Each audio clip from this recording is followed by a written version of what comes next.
Et donc, le curé de répondre, faut pas pousser mémé dans les hosties. Le con. Bref. Bon, bonjour à toutes, bonjour à tous, et bienvenue dans ce deuxième épisode de The Bad. Parce que ça y est, maintenant, il a un nom, ce podcast. Putain, ça y est, là. On est trop contents. Voilà. Félicitations à Julien pour avoir trouvé ce nom. Hein. C'est écoute, toi. C'est tout toi. Je dirais que sans les toi, visuels. sans ton nom, sans ton idée de départ de faire un podcast à la Zub, je pense que j'aurais jamais trouvé. Et puis là, là, c'est trop bien. Il y a tellement de significations possibles qu'on pourrait écrire des livres dessus, quoi. Ouais. Moi, j'en vois que 2, mais on verra si on les découvre. Écoutez tous les épisodes de toutes les saisons et vous comprendrez toutes les significations cachées de. C'est ça, c'est un message caché. Bon, bah voilà. Bon, cette fois, on n'a rien préparé. Enfin, j'ai rien préparé parce qu'il n'y a pas besoin. Juste, je m'étais dit. Quand on a du plutôt talent. que de partir sur un. Ouais, exactement. Plutôt que de partir sur un sujet et puis de toute façon pas en parler, est-ce qu'on ne partirait pas de ce qu'on a fait dans la semaine? Oh putain, ça va passionner les gens, ça, je le sens. Ouais, alors moi, j'ai été faire des courses à Lidl, j'ai acheté des nougats Pilo. C'est des très très bons surgelés, qui sont pas des surgelés. Des quoi? Des céréales, en fait. C'est des céréales. Putain, j'arrive même pas à faire ma blague. Quelle lose. Ah là là, super. Bah, en vrai, putain, j'aurais peut-être dû réfléchir à mes réponses au lieu de réfléchir à une seule question. J'ai tout donné. C'était ma question. Quand est-ce qu'on a diffusé le premier épisode? Oh putain, c'était il y a peut-être 2-3 jours. Donc c'était... donc ça fait même pas une semaine. Ouais, c'est incroyable, hein, tout va si vite. Ah, c'est fou, hein. Ouais, le temps file, hein, comme... Autour du 23 juin, je pense, c'était le lendemain de ton anniversaire. Ah, c'est ça. Ouais, le temps file comme des voitures, comme dirait Florent Bernard. Putain, il fait des citations. Oui, des citations de gens inconnus. Là, il y a du level. Là, il y a du level. Donc, c'était la semaine dernière. Bon, il s'est passé quoi? Du coup, vous trouvez des trucs drôles? Même pas. Non, il s'est passé quoi? Si, on a diffusé l'épisode. Alors, parlons du podcast. On a diffusé l'épisode. On a eu quelques retours. C'est très cool. La plupart du temps, très bienveillant. Pas de tout le temps, mort, bienveillant. On se débrouille bien. Non, c'est vrai. Hein. Bon. Alors, on s'est rendu compte qu'on n'avait peut-être pas été très clair. Enfin, j'ai pas été très clair peut-être dans la présentation du podcast. Hein? Vas-y, hein, relance-toi. On a un petit quart d'heure. Ouais, non, parce que oui, on a eu plusieurs fois la remarque comme quoi il faudrait peut-être choisir un thème et puis s'y tenir. Et puis, il fallait peut-être. Mais non, c'est des on a dit aussi faire intervenir des gens. Faire intervenir des gens qui s'y connaissent ou qui ont un avis différent. Mais c'est pas du tout l'objet du podcast, en fait. On s'en branle de ça. Après, inviter des gens qui ont des avis différents, c'est quand même intéressant dans le sens où ça va faire du clash, tu vois. C'est pas forcément nécessaire que ce soit des spécialistes, mais avoir des gens qui recyclent pas du tout, alors comparé à toi qui est le plus grand recycleur de la planète, qui roule en 4x4 et qui adore les fast-food. Voilà, je pense que là, on peut parler de comment être écolo en roulant en 4x4, quoi. Ouais, c'est vrai. Allez, vas-y, c'est le thème du jour. La réponse, elle est très simple, je vais vous le dire. Non, mais on est tous plein de contradictions. Oh, c'est beau. Voilà. Fin de la réponse. Démerdez-vous. Affrontez vos paradoxes. Voilà. Ben oui. Non, mais bon, c'est vrai que... Bon, alors, du coup, commençons à parler sérieusement. Les gens vont s'emmerder, hein. Tant pis pour eux. T'as qu'à faire des blagues. Non, mais je suis pas fort en blague. Parle sérieusement avec un accent, alors. Ok. Non, je vais parler sérieusement. Parce que... oui, alors j'ai un 4x4 avec un gros moteur diesel qui, en plus, en ce moment, il fait beaucoup de fumée pour diverses raisons. Bref. Et malgré tout, on est écolo. Et pourquoi? Parce que le 4x4 qu'on a acheté, c'est un outil pour notre future ferme. Alors, on l'a acheté maintenant pour être prêt, puis parce qu'on pensait pouvoir attaquer plus tôt, machin, et bref. Et puis maintenant que j'ai sous la main, en même temps que je le dis, je suis en train de réfléchir à une bonne raison. Il n'y en a pas. Il n'y en a aucune. Ah, ça va, la ferme, c'est pas mal. Ça, oui, mais en attendant, bon, du coup, on avait un 4x4. Et puis, il y a des chemins autour de chez nous. Donc, on est allé rouler dans les chemins en 4x4. Donc, on se promène en forêt en 4x4. Puis là, je suis en train de l'aménager pour partir en vacances avec une tente de toit et puis un aménagement intérieur, une cuisine et tout pour partir. en montagne en 4x4. Voilà. Et donc, est-ce que j'ai une bonne raison? Est-ce que j'ai une bonne explication? Eh ben non. Voilà. Mais si, carrément. T'as dit, tu peux t'en servir pour mettre ta maison dedans. Tu peux t'en servir comme van et du coup, tu peux faire plein de trucs. Non, je ne peux pas te défendre là-dessus. Mais, mais heureusement que tu n'as pas de moto, quoi, ça va. C'est vrai. Alors, ceci dit, les motos, c'est au niveau taux de remplissage des véhicules, c'est imbattable. C'est-à-dire qu'on est au moins on est à plus de la moitié du taux de remplissage, parce que certaines sont monoplaces, et sinon, c'est toutes des 2 places. Il y a forcément la moitié du nombre d'occupants total qui est à l'intérieur du véhicule. Tu comprends? Par rapport à des voitures qui sont toutes 5 places, voire parfois 7 places, qui sont occupées par une personne et qui prennent beaucoup plus de place. Et voilà. Est-ce que ça se défend? Pas non plus. Ah, je viens de penser Parce à un que... argument, là. Un argument pour toi. Ah, vas-y. Sans Je veux 4x4, bien. tu ne pourrais pas trouver un environnement sans écho pour enregistrer ton podcast. C'est-à-dire comme là, à l'intérieur de ma voiture. Exactement. C'est un peu le caméra café du podcast dans ta voiture, quoi. Ouais, c'est vrai. Non, mais bon, toi aussi, tu as bien des contradictions. Ah oui, oui, j'en ai plein. Bah, Ah, vu que quand tu vis à la campagne, tu as forcément besoin de te déplacer. Et à l'heure actuelle, c'est limité ce que tu peux faire en vélo. Tu dois emprunter des nationales où les gens roulent généralement plus vite que toi, à part si tu es dopé ou si tu triches. ouais. Mais voilà, donc du coup, quand tu es à la campagne, tu as toutes ces contraintes-là. Et peut-être qu'au bout d'un moment, on va revenir au cheval et tout sera bien. Mais bon, le cheval sur la route, c'est pas top. Et il y a aussi le fait que tu peux pas tout changer dans ta vie pour être l'écolo parfait. Tu peux faire que des petits changements pas à pas. Et voilà, donc tant que comment dire, tant que tu n'as pas réglé tous ces détails-là, tu vas forcément rester dépendant par exemple, d'un moyen de locomotion qui est pas ultra vert. Après, voilà, peut-être que quand j'achèterai ma prochaine voiture, parce que là, je l'emprunte à mon papy, quand je l'achèterai, je prendrai peut-être une hybride ou une électrique ou quelque chose qui soit, en tout cas, plus écolo sur le papier. Je ne sais pas à quel point c'est le cas. De ce que j'ai entendu, les matériaux qui servaient à créer les voitures électriques n'étaient pas forcément tout propres. Ouais. Donc voilà, ce sera sûrement un autre débat auquel on n'aura pas réfléchi non plus. Mais Bah, surtout, ouais, les batteries, c'est le lithium. Là, t'as entendu parler de la quantité impressionnante de lithium qui était disponible en Bretagne là?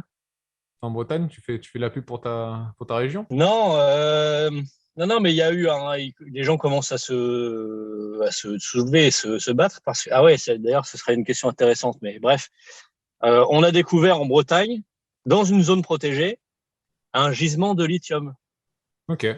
de je sais pas combien de centaines de tonnes qui représente je sais pas combien de pourcents de la consommation de je sais pas quelle zone géographique parce que c'est approximatif comme info. Putain, cette info-là, Mais elle est croustillante. oui, non, mais je crois que c'est l'équivalent de attention, ce que je vais dire est faux, mais ça semble vraisemblable. Ce Euh, stick est rouge. je crois que c'est 60% de la consommation annuelle de la France qui est disponible dans ce gisement. Pas mal. Voilà. Très beau chiffre. Et voilà. Bon, donc c'est pendant un an, quoi. Ça couvre la consommation pendant un an du pays. Mais bref, bon, en tout cas, c'est local. C'est du lithium local, putain. Putain, Ne c'est de pense la pas, en vente. vrai. Je n'ai pas de vanne. Je pensais avoir une vanne, j'en ai pas. C'est pas grave. Et non, mais ce qu'il y a, c'est que c'est dans une zone protégée, Natura 2000, machin. Ah merde. Et donc, du coup, bah, forcément, les gens ira là-bas, on va pas faire une carrière là pour extraire le lithium et tout. Soit, ça, je suis bien d'accord. Mais pourquoi, si c'est une zone protégée, il y a des gens qui sont allés fouiller pour voir s'il y avait du lithium ou pas? C'est ça, je comprends pas. Si c'est protégé, eh ben, on regarde pas ce qu'il y a dessous, parce que sinon, évidemment, que la tentation, elle est trop grande d'aller faire des trous avec une pelle. Ouais, je sais pas. Peut-être que c'est pas les personnes intéressées peut-être qu'ils sont tombés dessus par hasard, en fait. Ça a fait un buzz ou quoi, et il y a peut-être des personnes mal intentionnées ou je sais pas qui ont découvert ça. C'est une très bonne question. Ouais. Bon, bref, je sais pas. Bon, mais après, ce que tu me dis là, tu me racontes pas de contradiction là. Tu me dis, il n'y a pas le choix. De toute façon, je suis à la campagne, il faut que je me déplace. Bon, bah oui, Ah, mais donc toi, c'est t'as juste pas que le moi, j'ai choix. préparé mes arrières, c'est tout. Ah putain. Non, mais Bon, ben voilà, ah, putain, si, le si, masque, si. il est vite tombé. Hein. On est en télétravail à la maison. Donc, on utilise vachement Internet, on utilise de l'électricité, on a toutes nos boîtes mail auxquelles on filtre pas tous nos emails et qu'on garde indéfiniment, qu'on devrait nettoyer régulièrement aussi. Donc, il y a plein de trucs comme ça, des petits gestes qu'on pourrait améliorer. Après, on consomme quand même certains trucs emballés, même si on essaie d'acheter des trucs en vrac, mais on n'est pas dans une consommation 100% zéro déchet. Donc là-dessus, Oh, la honte. ah ouais, La j'avoue, ça honte. pue du cul, quoi. Ah, Mais bon, les Kinder Delice Coco, tu vois, c'est un peu un incontournable, quoi. ouais, bah après, tu dis, vu qu'on télétravaille, on consomme de la bande passante et tout, mais sinon, tu prendrais un véhicule puis tu irais travailler. Bah ouais, après, il faut comparer les chiffres de ça. Dans ma boîte, on travaille, donc on fait des films. On a une grande, on appelle ça la farm, un grand regroupement de serveurs et de machines qui est allumé H24, qui doit consommer autant qu'une ville moyenne en France ou un truc comme ça. Donc, et les gens s'en privent pas pour C'est s'en... marrant que ça s'appelle une ferme d'ailleurs. Ouais, bah ouais. Je pourrais faire une recherche là-dessus, d'où ça vient. Mais Ouais, faisons ça, ça satisfera nos auditeurs qui veulent ils veulent savoir. Ils veulent savoir comment on fait les de films. l'instructif. Voilà.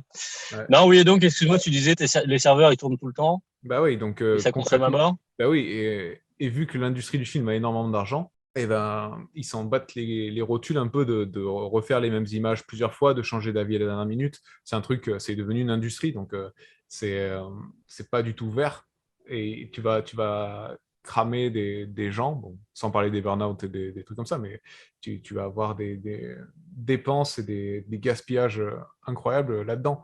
Donc, je fais partie de Ouais. ce système, même si j'essaie de m'en défaire un peu, mais c'est quand même là, quoi. Et je l'utilise et il me fait gagner ma vie pour l'instant. Et voilà, donc c'est mon paradoxe. Maintenant, tu peux me jeter des cailloux. Ouais, bah, qu'on n'est pas un non plus, puisqu'au final, il faut bien que tu bosses et puis tu as fait tes études là-dedans. Et puis, on en a parlé la dernière fois. Peut-être aujourd'hui, ça change, mais voilà, enfin, c'est pas une erreur. Ah non, non, non, c'est pas une erreur, c'est un Non, paradoxe et non, j'en non, j'en mais suis bon, conscient. non, non. Non, mais calme-toi. Pourquoi tu es sur les défensives? Non, mais je vais pas me calmer. Bah, parce que c'est moi qui passe pour le méchant, parce que j'ai un gros 4x4 et que je fais de la moto pour tourner en rond sur des circuits comme un con. Alors, ça sert à rien, strictement. Et toi, tu as des bonnes excuses. Alors, bon, voilà. Par contre, fais Alors, gaffe, là, c'est tu es en moi le train de méchant. saturer ton micro. Après, c'est Bibi qui va encore Euh, essayer de rattraper tes merdes. excusez-moi. Ah, excusez-moi, excusez-moi. Excusez le micro. Euh, ça m'avait fait penser à un truc, mais j'ai oublié. Si, par rapport à Google et ses serveurs qui mettent, ils mettent sur leur page d'accueil équilibre écologique ou je sais pas quoi, neutre en carbone, voilà, c'est ça, neutre en carbone depuis 2007, je crois, parce qu'ils plantent des arbres. Et il y a une vidéo très intéressante d'une chaîne YouTube qui s'appelle Science de comptoir. Une fille qui s'appelle Valentine, j'ai perdu son nom. Bref, la chaîne c'est Science de comptoir, Ouais. qui fait des vidéos excellentes. C'est très très très marrant et on apprend des choses. Et elle expliquait que en fait c'était bien mignon de compenser une dépense en carbone en plantant des arbres, mais en fait ça avait pas grand sens. Déjà parce que souvent on plante les mêmes espèces, voilà. Ouais, Que c'est pas forcément, on reconquiert pas forcément des zones industrialisées ou qui ont été modifiées par l'homme pour mettre des arbres à la place. En fait, c'est on plante des arbres mais dans des lieux qui étaient déjà naturels, quoi, dans des zones naturelles. Et en plus, en fait, on compense un poids de carbone consommé par un poids de carbone que vont filtrer les arbres. Sauf qu'en fait, ils n'ont pas le même poids réel puisqu'on consomme du carbone fossile qu'on compense par des arbres qui ont une durée de vie de allez, 100 ans, 200 ans, 300 ans. Donc, ils ne sont pas du tout pérennes à l'échelle de ce qu'on a consommé. Et en plus de ça, quand tu prends le cycle de vie complet d'un arbre, l'arbre, lui, est neutre, en fait. Et il n'y a pas de filtration, un arbre. Quand il se décompose, il produit du méthane et tout ça, et il produit du carbone aussi. Il produit autant de carbone en mourant que ce qu'il a consommé en grandissant. Parce qu'il y a ça aussi, c'est qu'un arbre adulte traite quasiment plus de carbone, en fait. C'est une forêt qui croît, pas qui croit en Dieu, pas une forêt croyante, hein, mais une forêt qui pousse, elle consomme énormément de carbone. Et voilà, une fois que les arbres ils ont poussé, ça y est, c'est terminé. Donc ça sert à rien, c'est du bullshit, c'est du greenwashing, comme disent les Anglais, l'histoire des arbres. putain, je savais pas tout ça. C'est vachement Ouais. intéressant. Science de comptoir, elle explique beaucoup mieux que moi et de façon beaucoup plus drôle. Ah ouais, là, c'était pas mal, t'as réussi à caser une blague quand même. Ouais, c'est pas celle dont je suis plus fier. C'est pas celle dont je suis le plus fier. Mais bon, voilà. Ah, c'est incroyable, je ne savais pas du tout que ça consommait que en grandissant. La seule chose que je connaissais déjà, c'était que si tu plantais des arbres pour planter des arbres tout seul comme un citoyen qui veut faire sa bonne action, ben, tu allais sûrement faire de la merde parce que tu n'allais pas étudier je sais pas comment on appelle ça, les écosystèmes et tu allais forcément soit Ouais. faire de la monoculture, soit planter des trucs qui n'ont rien à voir là, qui vont prendre des ressources, qui vont faire de l'ombre aux espèces qui seraient vitales pour le milieu, tout ça. Donc, Ouais. cette sélection d'arbres, là, j'avais entendu. Mais bon. Là, ça fait deux moteurs de recherche que je connais pour remplacer Google. Il y a Ecosia. Je ne sais pas si tu en as entendu parler Ouais. déjà. C'est ce que j'utilise sur mon portable. D'accord. Il y a ça qui est pas mal. Et j'ai entendu un autre qui s'appelle Karma quelque chose. J'ai entendu ce matin sur France Karma Inter. Beach. Karma Beach. Ah, ouais. Non, je ne connais pas. Mais peut-être que c'est ça. Peut-être que j'ai oublié le mot beach. Non, non, c'est juste Trop clair. Karma is a beach. Ah, ok. C'est une expression anglaise pour dire que le karma, c'est une belle salope. Ok.